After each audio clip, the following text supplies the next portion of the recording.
प्रिय भक्तों, आज हम आपको भैया पंचम की पूजा विधि और उद्यापन विधि के बारे में बताने जा रहे हैं। साल 2025 में भैया पंचमी 15 जुलाई 2025 मंगलवार के दिन है।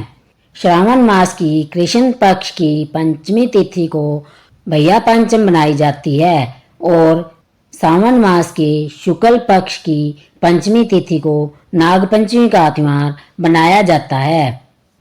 भैया पंचम का त्योहार भाई बहनों का त्योहार है। यह व्रत बहनें अपने भाई की मंगल कामना के लिए रखती है। भैया पंचम की पूजा विधि। भैया पंचम की पूजा के लिए एक दिन पहले ही रात को मोठ और चने भिगो कर रख देने चाहिए। भैया पंचम के दिन सुबह बहन को स्नान करना चाहिए। स्नान के बाद एक थाल भिगे हुए मोठ चने, हल्दी, रुपया, एक लोटा ले, उस पर मोली बांधकर सत्या बनाए। फिर उसमें पानी भरे, उस पानी में कच्चा दूध मिलाए। तत्पश्चात यह सब वस्तुएं लेकर किंकर के वृक्ष पर जाए। किंकर के वृक्ष पर लोटे से जल चढ़ाए, हल्दी से तिलक करे, फिर अपने माथे पर हल्दी से बिंदी बनाए। भिगे हुए मोठ चने वृक्ष की झाड़ी की टहनी के कोने पर बोए और फिर अपनी साड़ी के पल्लू से 7 बार किंकर की टहनी को स्पर्श करके अपने माथे से लगाए। यह करते समय यह कहे, झाड़ जड़े मेरा वीर बढ़े, झाड़ जड़े मेरा वीर बढ़े। तत्पश्चात भैया पंचम की कहानी कहे या सुने। कहानी कहते या सुनते समय अपने हाथ में मोठ चने लेकर छीलते रहे। कहानी सुनने के दौरान छिले हुए मोठ चने को कहानी सुनने के बाद वहीं वृक्ष पर चढ़ा दे। भैया पंचम की कहानी के बाद विनायक जी महाराज की कहानी भी कहे।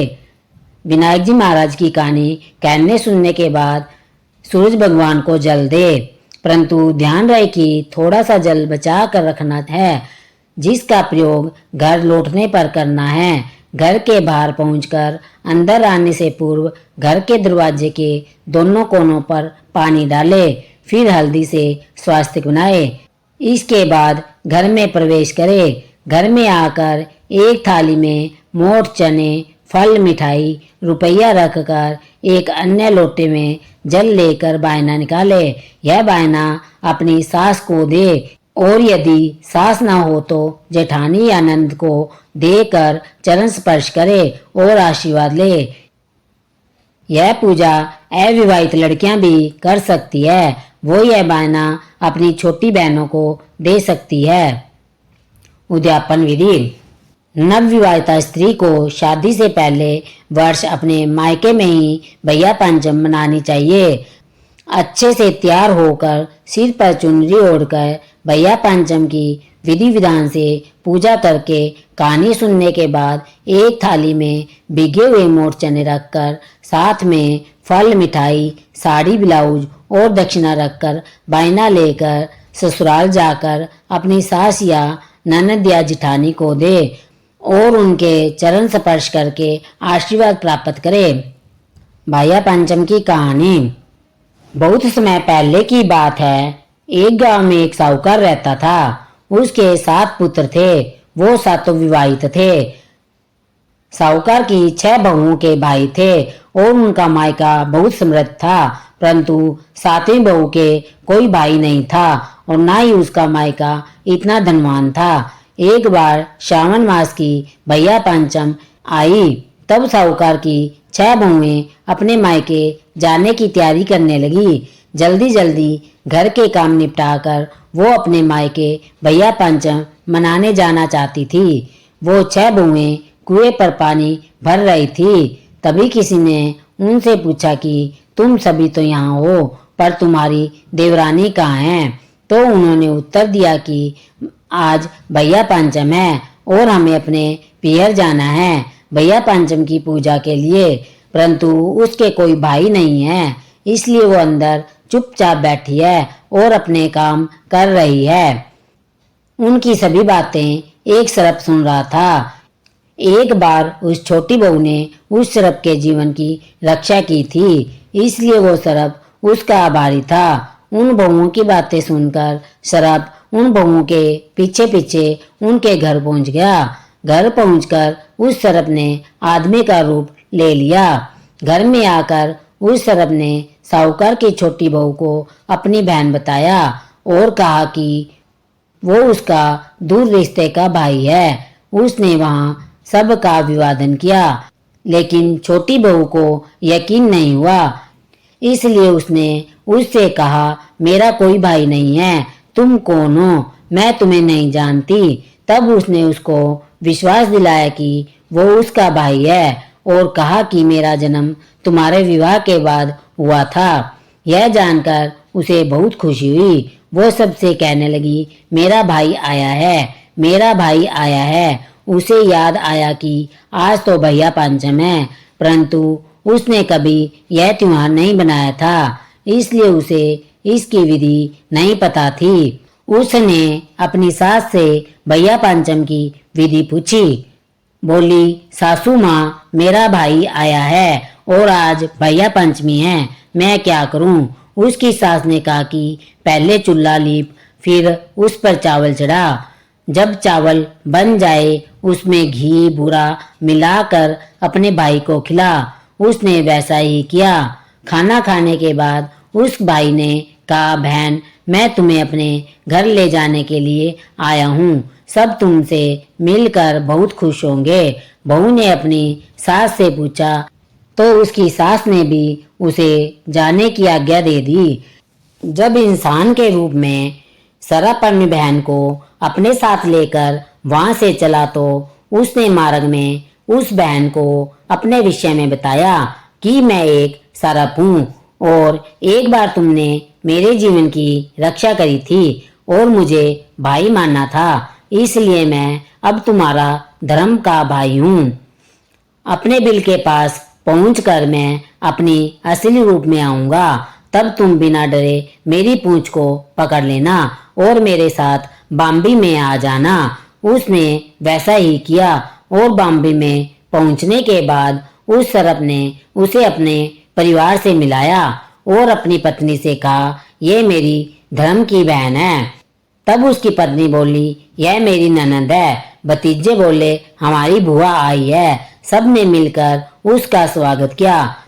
साहूकार की छोटी बहू ने वहां देखा कि सांप के बच्चों की माँ अपने बच्चों और छोटे भाई बहनों को घंटी बजाकर बुलाती है दूध पीने के लिए। एक दिन उसने कहा कि मैं इन्हें दूध पिला देती हूँ। उसकी भाभी ने कहा, ठीक है, परंतु ध्यान रखना कि घंटी दूध ठंडा हो तभी बजाना, उससे पहले नहीं। किंतु उसने गलती से घंटी पहले ही बजा दी। तब तक दूध गर्म ही था और उस सांप के छोटे भाई बहन का गर्म दूध पीने से जीभ, फन, पूंछ आदि जल गए। इससे वो बहुत नाराज हुए और बोले, इसने हमें गर्म दूध से जलाया है, हम इसको सजा देंगे, हम इसको खाएंगे। तब उसकी भाभी ने कहा, नहीं, इनसे गलती हुई है, इन्हें माफ कर दो, मैं इनकी तरफ से क्षमा मांगती हूँ। तभी सरप की पत्नी के पुत्र हुआ तो उसने अपनी ननद साहूकार की छोटी बहू से पूछा, बोलो ननद जी, आपको क्या चाहिए अपने भतीजे के जन्म की खुशी में? तब उसने अपनी भाभी से एक नौलखा हार मांगा। भाभी ने ननद को नौलखा हार भेंट में दे दिया और उससे यह कहा कि यदि आप इस हार को पहनोगी तो यह हार ही रहेगा, परंतु अगर कोई दूसरा इसे पहनेगा तो उसके गले में यह सर्प बन जाएगा। इधर साहूकार का छोटा लड़का अपनी पत्नी को लेने के लिए आया तो उसकी पत्नी ने ईश्वर से प्रार्थना की, हे ईश्वर, यदि मेरे पति को यह पता चलेगा कि एक सरप मेरा भाई है तो पता नहीं उसे कैसा लगेगा, इसलिए आप इस बाम्बी के स्थान पर महल बना दो। ईश्वर ने उसकी मनोकामना पूर्ण कर दी और जहाँ बाम्बी थी वहाँ एक सुंदर महल बन गया। साहूकार का बेटा वहाँ आया और 2 दिन के लिए वहाँ रुका। उसका वहाँ बहुत आदर सत्कार हुआ। फिर जब उस लड़के ने अपनी पत्नी को लेकर जाने के लिए कहा तो उस धर्म भाई ने विदा करते समय बहुत सारे दास दासी, हाथी घोड़े, धन दौलत देकर अपनी बहन को विदा किया। जब वो वहां से निकले तो मार्ग में साहूकार के बेटे को याद आया कि वो वहां पर अपना कुछ सामान भूल आया है। उसने अपना सामान लाने के लिए वापस जाने के लिए कहा तो उसकी स्त्री ने कहा, ऐसा कौन सा कीमती सामान है जिसके लिए हम दोबारा लौटे? हम अभी अपने घर चलते हैं। परंतु उसका पति नहीं माना और वापस लौटकर उसी स्थान पर आ गया। परंतु अब वहां पर कोई महल नहीं था, वहां तो सांप की बाम्बी थी। यह देखकर साहूकार के बेटे को बहुत क्रोध आया और अपनी स्त्री से कहा कि तुमने मुझे भ्रम में रखा, तुमने मुझे धोखा दिया है। अब मुझे सच सच बताओ कि यह क्या माजरा है। तब उसकी पत्नी ने उसे सारी कहानी सुना दी और कहा कि मेरे कोई भाई नहीं था, इसलिए सारी जेठानियां मेरा अपमान करती थी। मुझ पर ईश्वर ने दया दिखाई और एक सरप मेरा भाई बनकर आया और यह उसी की बाम्बी है। मैंने ईश्वर से प्रार्थना की थी कि 2 दिन के लिए उस बाम्बी के स्थान पर एक महल हो जाए, जिससे किसी को इस बात का पता ना चले। उसके पति को उसकी बात पर विश्वास हो गया और वो उसे लेकर अपने घर लौट आया। बहुत दिनों बाद उस साहूकार की छोटी बहू के पुत्र हुआ। साहूकार की छोटी बहू ने अपनी ननद से पूछा कि तुम्हें क्या चाहिए? तो उसकी ननद ने कहा कि आप जो अपने मायके से 9 लखा हार लाई हो, मैं तो वही लूंगी। तब छोटी बहू ने उससे कहा कि तुम उसकी जगह कुछ भी ले लो, मैं खुशी से दे दूंगी, पर उसे मत लो। यह मेरे पियर का हार है, यदि इसे मेरे अतिरिक्त कोई दूसरा पहनेगा तो यह सरप बन जाएगा। परंतु उसकी ननद नहीं मानी और बोली, मैं तो यही हार लूंगी। तब उस बहू ने अपनी ननद को वो हार दे दिया। जैसे ही वो ननद उस हार को हाथ में लेकर देखने लगी, तभी वो सरप बन गया। यह देखकर ननद बहुत डर गई। तब छोटी बहू बोली कि मैंने आपसे पहले ही कहा था, यह मेरे पियर का हार है। फिर उसने अपनी ननद को अपनी सारी कहानी बताई। ऐसे एक सरप उसका धर्म भाई बनकर आया और उसने उसकी पियर की कामना पूरी की। यह सुनकर उन सभी को बड़ा अचंभा हुआ। किस प्रकार सच्चे मन से ईश्वर से भैया पंचम के दिन उसने जो मांगा ईश्वर ने उसे दे दिया। इसलिए जो भी श्रावण मास की कृष्ण पक्ष की पंचमी को भैया पंचम मनाए और विधि विधान से पूजा करे, साथ ही विनायक जी की कहानी सुने या कहे, उन सब की ईश्वर उसी प्रकार मनोकामनाएं पूरी करे जैसे साहूकार की छोटी बहू की करी।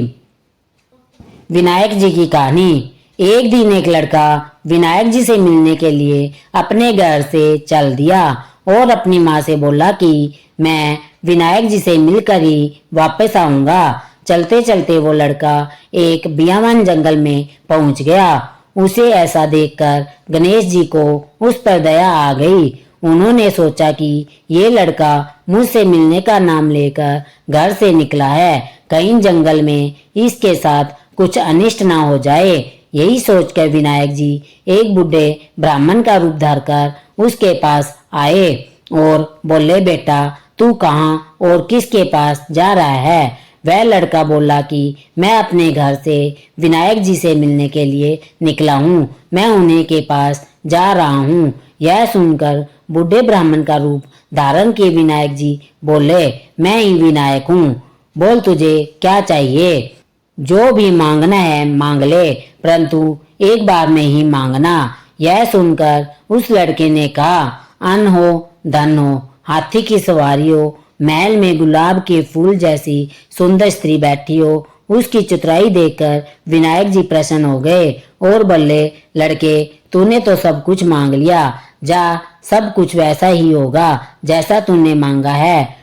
वो लड़का फिर अपने घर गया तो उसने देखा कि एक सुंदर सी बहू चौकी पर बैठी है और घर में बहुत सा धन आ गया है। उस लड़के ने अपनी माँ से कहा, देख माँ, मुझे विनायक जी ने कितना धन दिया है। यह सब मैंने विनायक जी से मांगा है। हे विनायक जी महाराज, जैसा आपने उस लड़के की सुनी वैसे सबकी सुनना। जैसे आपने उसको दिया वैसा सबको देना। कहने सुनने वालों को हमारे पूरे परिवार की मनोकामनाएं पूरी करना। बोल विनायक जी महाराज की जय हो। बोल गणेश जी महाराज की जय हो, जय हो, जय हो।